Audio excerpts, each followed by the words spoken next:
Hello everyone! Today, I will be teaching you how to write in calligraphy. There are many calligraphy styles to learn such as copperplate, Old English, and Eastern calligraphy. But in this video, I will be teaching you how to write in modern calligraphy, which is the prominent style at present. I will also share with you the materials that are highly recommended to use for this calligraphy style. For the materials, let's begin with the writing tools. I recommend platinum brush pen, Tombow Fudinosuke, Zico Coiro, water brushes, watercolor brushes, Crayola super tips, and even a simple ball pen. These writing tools vary in terms of the outcome they produce. Some produce fine detailed strokes, while some produce thick and broader strokes. The most beginner-friendly would be the Crayola super tips and ball pen, which are very easy to use for practicing. Up next, using the right paper is essential in calligraphy. You may use special papers, watercolor papers, and even plain pieces of paper like a notepad. One thing to take note is the GSM or the grams per square meter of the paper. The higher GSM, the more weight there is to paper, meaning it can hold more ink or water without destroying the paper. For practicing, a notepad is okay to use as paper with the higher GSM can be very expensive. Now, I will begin the tutorial using my notepad and Tombow Fudinosuke. Let's start with the basic exercises by writing upward and downward strokes. It is important to practice the upward and downward strokes because there is a need to control the pressure of each stroke. As for the upward strokes, the pressure should be light and the stroke should be thin. In contrast, the downward strokes should have a heavy pressure, making the stroke thicker than the upward strokes.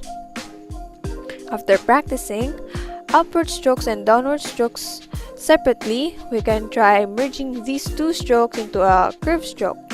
Curved stroke is more difficult than the basic line strokes, but curved strokes are fundamental to modern calligraphy, especially to script. Also, to get yourself the hang of it, practice the upward curved stroke and downward curved stroke simultaneously.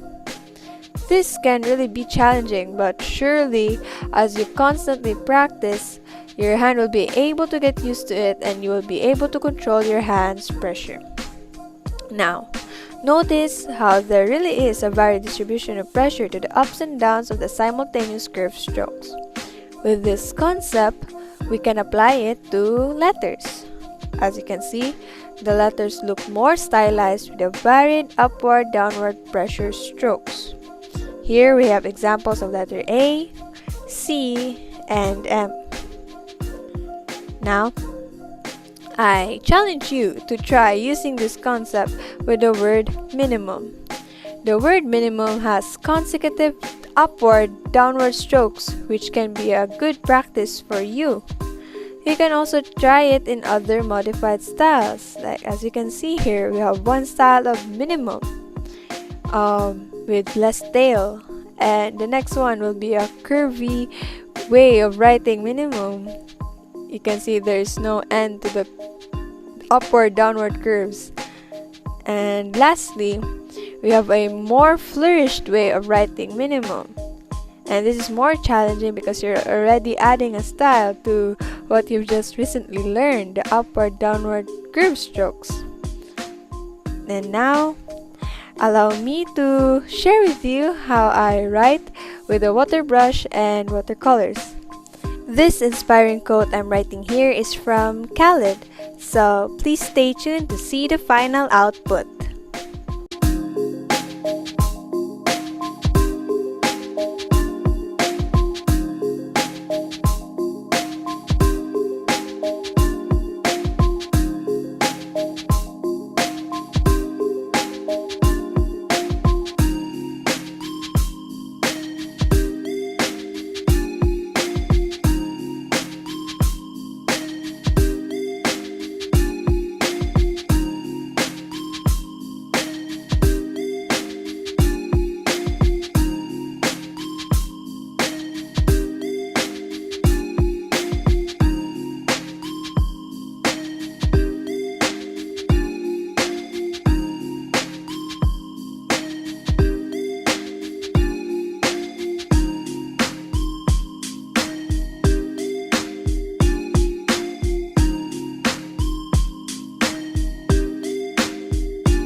the final output.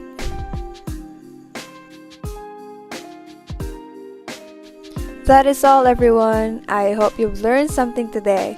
Calligraphy is worth a try, you know? Thank you so much for watching. Stay safe always.